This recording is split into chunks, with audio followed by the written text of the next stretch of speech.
Matapos maaresto ng mga kapulisan sa Lapu-Lapu City, Cebu, sa kulungan ang bagsak ng pinagariang top 10 most wanted person dahil sa kaso nitong statutory rape.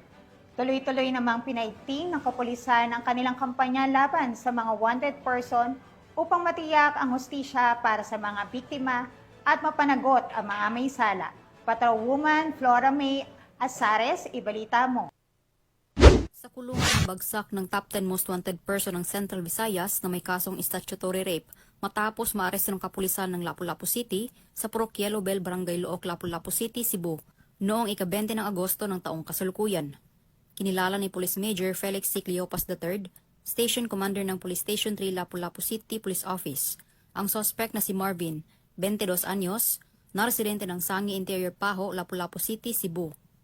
Batay sa ulat ng pulisya, bandang alas 8:55 ng gabi, nang maaresto ng mga otoridad ang suspect sa bisa ng warrant of arrest para sa kasong statutory rape na inisyu ni Honorable Jose Alfonso Maliper Gomos, presiding judge ng Family Court Branch 5 FC, Lapu-Lapu City, na walang rekomendadong piyansa.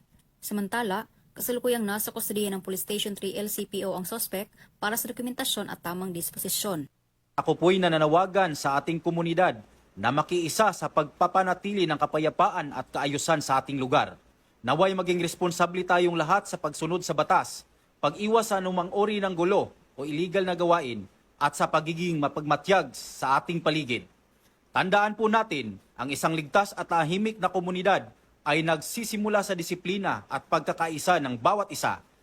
Mula dito sa Central Visayas, ako ang inyong Police News Network correspondent, Patrolwoman Flora May Azares. Alagad na batas, tagataguyod ng Balitang Pulis.